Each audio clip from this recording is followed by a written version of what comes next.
Nah ini ada bagian-bagian yang penting sekali untuk kita pahami, terutama aspek hikmah ini.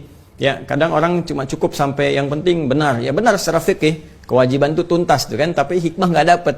Ya, sekali lagi kenapa diangkat begini, kenapa kemudian seperti ini, ya. Dan yang paling menarik ini, kenapa yang kanan ini yang menutup yang kiri, ya kan? Bukan yang kiri begini yang tadi dibenarkan oleh Nabi, kisahnya Ibnu Mas'ud radhiyallahu taala anhu, ya, begini, kemudian dibalik ininya bukan yang ini tapi yang ini, yang kanan yang menutupkan yang seperti ini, ya. Nah, ini ada hikmah juga teman-teman sekalian, dan hikmah ini nanti nyambung ke doa iftitah. Ya, karena itu nanti kitab di An-Nasai dibuka dengan kitabul iftitah, membuka, ya. Ada doa iftitah nanti akan nyambung suasana ini ke doa iftitah. Apa itu? Ini refleksinya begini, gambarannya. Ini agak jarang ya didapatkan informasi seperti ini. Kita harus menggali dengan cukup banyak dia. Jadi yang kanan ini kan umumnya mewakili segala hal kebaikan, digambarkan sebagai sesuatu yang kanan, ya. Jadi aliran kanan, pemikiran kanan ini umumnya menuju pada sesuatu yang positif baik. Yang kiri sesuatu gambaran yang kurang baik lah ya, visualisasinya seperti itu, antitesis dari yang kanan tadi. Nah, kenapa dalam kehidupan kita teman-teman sekalian, kita penting untuk menyadari, ini kalau kita gambarkan kiri sesuatu yang kurang baik sebagai gambaran umum, kanan sesuatu yang baik. Nah, sekarang perhatikan baik-baik. Kiri ini megang di sini, ya kan? Ini ke bagian dada kita, inti jiwa kita, dan di situ tadi saya terangkan ada takwa, ada fujur di nafas kita, ya. Takwa mewakili jiwa-jiwa kebaikan, ini qad aflaha man zakkaha wa qad khaba man dassaha, ini fujur mewakili hal-hal yang jelek, yang kurang baik, yang asalnya untuk bisa menjadi katalis trigger yang baik itu muncul. Tapi kadang-kadang ini dibuat oleh setan menjadi dominan, diberikan was-was. Ya, kalau di sini misalnya ada jujur, di sini ada dusta, misalnya kan. Nah, asalnya dusta itu ya dibuat oleh Allah, dijadikan untuk bisa ya mengatrol, ya mengangkat supaya jujurnya itu naik. Jadi dusta diciptakan untuk membuat jujur itu muncul. Sebab kalau nggak dibuat sifat dusta, itu jujur nggak akan muncul. Bukan untuk menjadikan manusia berdusta, bukan. Ya, marah itu diciptakan marah. Ya, supaya sabarnya nampak. Jadi kalau nggak ada marah, sabar nggak ketahuan. Nggak ada peristiwa yang bisa membuat kita misalnya terpancing sesuatu keluar amarah. Nah, itu sabar nggak akan nampak. Coba ujuk-ujuk suami pulang ke rumah, istri mengatakan sabar ya Pak, sabar. Ya, ada masalah apa? Ya kan? Tapi kalau ada persoalan dan sebagainya, kemudian tampak dalam kehidupan, maka cara memahaminya ini Allah ingin meningkatkan kesabaran kita sehingga kualitas kehidupan kita lebih meningkat untuk mengatasi persoalan di masa depan yang lebih besar lagi. Ya, jadi bukan untuk membuat manusia larut dalam amarah. Cuma kadang ini dimanfaatkan oleh setan, alladzi yuwaswisu fi sudurin nas. Ini yang dimunculkan sehingga jadi pemarah, jadi orang yang terlibat dalam dusta dan sebagainya. Ini yang jeleknya, ini yang muncul. Ya, ini yang munculnya nih. Nah, ketika ini muncul perbuatan yang kurang bagus, yang keluar dari sini, dari nafas ini. Karena fujur tempatnya di nafas, sering disingkat dengan nafsu. Ya, maka nafsu digoda oleh setan lewat sudur ini, maka keluarlah kemudian perbuatan dari nafsu itu yang jelek. Ini yang dimaksudkan di Quran surah ke-12 ayat 53. Ya, wa ma ubarni'u nafsi innan nafsa la'ammaratun bisu'. Ya, kita nggak bisa menjadikan diri kita suci sepenuhnya karena dalam diri kita itu ada nafas, di dalamnya ada fujur yang sering diwaswasi oleh setan. Sehingga ketika ini dominan keluar perbuatan buruk. Buruk ini yang disebut oleh Al-Qur'an dengan nama su. Ya, su, sesuatu yang kotor, yang buruk, yang tadi direfleksikan oleh diri kita ya dengan bagian kiri tadi. Ya, maka ini teman-teman sekalian sumbernya dari mana? Dari sini, dari hati kita. Jadi semua kegiatan kita teman-teman, baik yang positif ataupun negatif, pada intinya bersumber dari sini. Dan ini yang disebutkan di hadis Nabi SAW. Nanti dalam hadis yang lain, sahih kualitasnya, Nabi menyampaikan, Inna fil jasadi mudghatan, idha salahat salahal jasadu kullu, wa idha fasadat fasadal jasadu kullu, ala wahiyal qalbu. Ini, tadi saya sebutkan. Dalam diri kita itu, ya, ada inti kehidupan di manusia yang menentukan perilaku kehidupan manusia. Kalau dia bagus, maka bagus semua perilakunya. Karena dia akan memberi sinyal pada seluruh anggota tubuh untuk bersikap. Ya kan? Kalau dia jelek, maka akan jelek. Ya, semua sikap dari anggota tubuh itu, pancarannya ada di situ. Ala wahyal qalbu, kata Nabi, itulah kolbu seseorang. Dan di kolbu ini maksudnya apa? Ada nafas. Di nafas ini ada apa? Ada takwa. Jadi kalau takwa yang memberikan sinyal, nih yang baik, dari jiwa kita yang baik yang keluar, jadi pancarkan ke tangan, tangan berbuat baik, ke wajah, wajah bersikap yang mulia, ke lisan, lisan bicara yang baik. Kalau dipancarkan dari kolbu kita, dari nafasnya takwa.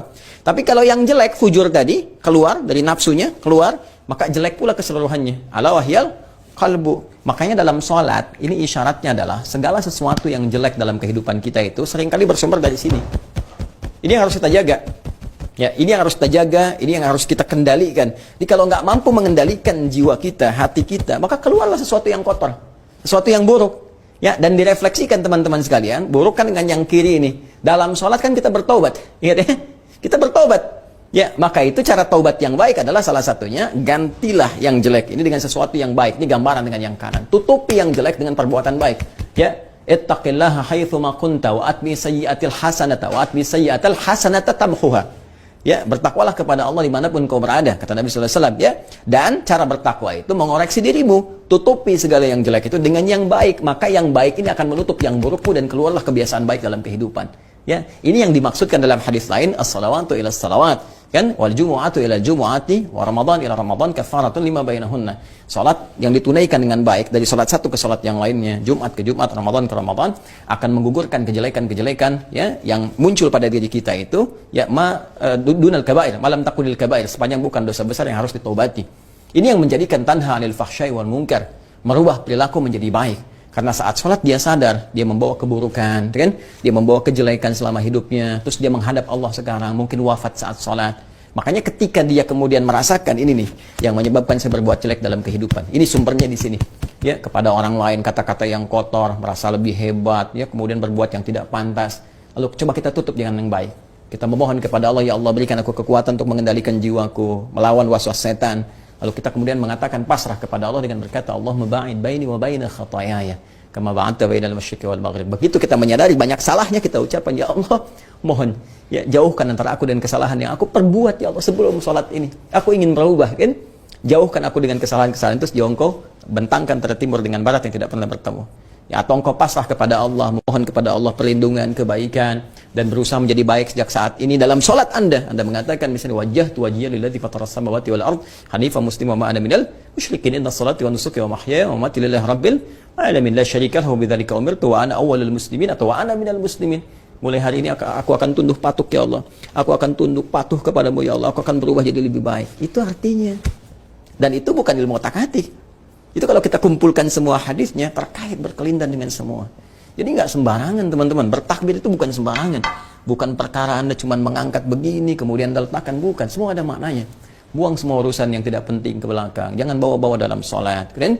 Kemudian sadari ketika Anda menghadap Allah, Allah Maha Besar. Kan? Anda berada di hadapan kebesaran Allah Subhanahu Wa Taala. Sementara Anda membawa dosa dalam kehidupan.